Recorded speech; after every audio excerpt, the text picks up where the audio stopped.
Hello guys, how are you? मेरा नाम है फावद. First of all, I would like to thank you guys for watching this video. I hope you guys are doing really well. सुलमानी कीड़ा, ये phrase आपने सुना होगा ना. मैं आपको नहीं बोल रहा कि आप में सुलमानी कीड़ा है, लेकिन ये फ्रेज़ कॉमन है जो मुंबई के रहने वाले हैं और पाकिस्तान में कराची में रहने वाले हैं. हम लोग कॉमनली यूज़ करते हैं कि अबे यार ये हरकत अजीब सी करता है, इसमें कोई सुलमानी कीड़ा है. उसको पता है स्टूपिड हरकत कर रहा है, लेकिन फिर भी किए जा रहा है. तो उसका मतलब यही होता है. लेकिन रहमानी कीड़ा मैंने आज तक नहीं सुना, लेकिन MC स्टैन का कीड़ा जाग गया है. उन्होंने रहमानी कीड़े के नाम से अपना एक सॉन्ग रिलीज़ किया है जो लिरिकल बेस्ड है. किसी को इसका मतलब नहीं पता कि रहमानी कीड़ा असल में क्या है. अगर आप लोगों को पता है तो आई थिंक आप लोगों की नॉलेज अच्छी है स्लैंग वर्ड्स के हवाले से, तो मुझे भी बता दो, मेरी इन्फॉर्मेशन में इजाफा हो जाएगा. मैं ये सॉन्ग सुन चुका हूँ, तो मैं नहीं चाह रहा था कि कोई ट्रेडिशनल रिएक्शन करूँ उस पर, लेकिन सॉन्ग सुनने के बाद जो मैं फ़ील कर रहा था और जो मेरे एहसासात थे, जो मेरे जज्बात थे, वो मैं आप लोगों के सामने रखना चाहता हूँ. ऑल्दो इससे कोई फ़र्क नहीं पड़ता मैं क्या कह रहा हूँ क्या नहीं, लेकिन रहमानी कीड़ा कीड़ा है भाई रिएक्शन देने का, तो हम दे रहे हैं रिएक्शन. तो पूरा सॉन्ग सुना है, वर्सेस भी हैं इसमें, हुक्स भी हैं इसमें, बारे में मैं क्या बात करूं. लेकिन क्लियर वर्सेस के साथ साथ मम्बल वर्सेस भी उसने गाए हैं जो यूजुअल गाता है और किसी के बाप को समझ में नहीं आता. और भाई आप लोग मुझे बोलते हो कि फौद भाई 10-15 बार सुनो तब जाके आपको पता लगेगा MC स्टैन असल में कहना क्या चाह रहा है. अब भाई क्यों सुनूँ, पहली बार में मज़ा नहीं आया, 2 बार में मज़ा नहीं आता, 3 बार में मज़ा नहीं आता, तो मैं क्यों सुनूँ 10 बार. पागल कुत्ते ने काटा हुआ है मेरे को. तो बहुत से सॉन्ग हैं MC स्टैन के, जैसे अस्तगफिरुल्लाह है. वाह what a song that was.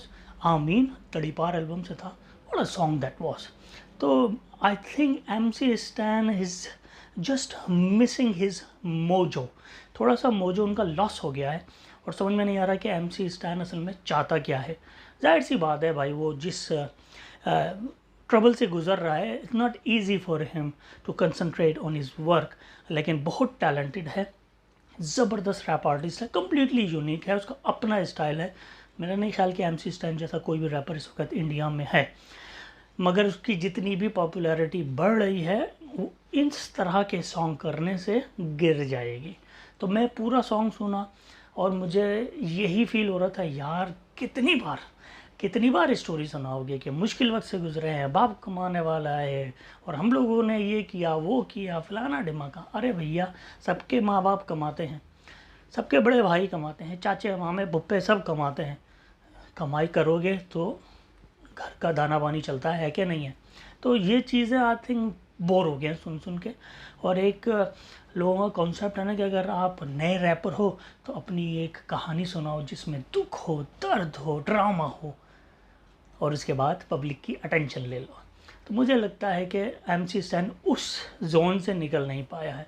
हमें पता है MC स्टैन कितना टैलेंटेड है, कितना ज़बरदस्त आर्टिस्ट है. तो भाई बार बार रोदात सुनाने की ज़रूरत नहीं है, कहानी सुनाने की ज़रूरत नहीं है. We know what you are, we know where you at. तो अपने लेवल के हिसाब से सॉन्ग्स निकालो और भाई परवाह छोड़ दो यार.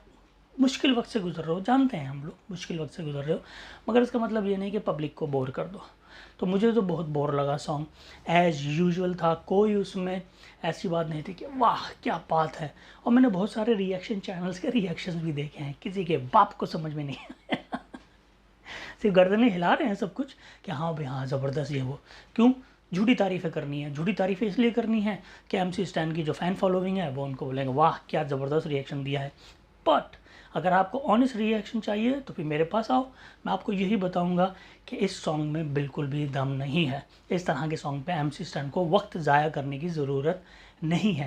कंपटीशन बहुत टफ हो गया है, इंडिया में एक से एक रैपर आ चुका है इस वक्त और बढ़िया रैपर्स हैं. यंग जनरेशन के जो रैपर्स हैं ना बहुत ख़तरनाक है, और उनकी अंडरस्टैंडिंग अबाउट रैप और जिस तरह से वो मेहनत कर रहे हैं, तो MC स्टैन को फिर अपनी जगह रखने में या बनाने में मुश्किल हो जाएगा. तो आई थिंक भाई पट्टे चुक दो भाई और शुरू हो जाओ. जिस तरह आपने अस्तगफिरुल्लाह निकाला, जिसने आपने आमीन निकाला, हमें ऐसे सॉन्ग चाहिए MC स्टैन से. और फिर देखो MC स्टैन कहाँ से कहाँ जाता है। आई होप कि वो ट्रबल टाइम से निकल जाए बहुत जल्दी, और फिर वो जिस तरह का टैलेंट है वो 100% निकल के आए और हम स्क्रीन पर देखें। तो overall it was just a disaster song for me. इसमें कोई ज़्यादा मुझे कहने की ज़रूरत नहीं है कि यार मज़ा आ गया ये वो, तो ऑनेस्ट ओपिनियन दे दिया भाई। अच्छा लगे तो लाइक करना, बुरा लगे तो भाई डिसलाइक करना, वो तो आदत हो गई है हमें डिसलाइक देखने की, डजेंट मैटर। लेकिन मैंने अपना ऑनेस्ट ओपिनियन आपको दे दिया है। दैट्स इट गाइस, अपना बहुत ख्याल रखना, स्टे सेफ, खुश रहें। अस्सलाम वालेकुम एंड गुड बाय।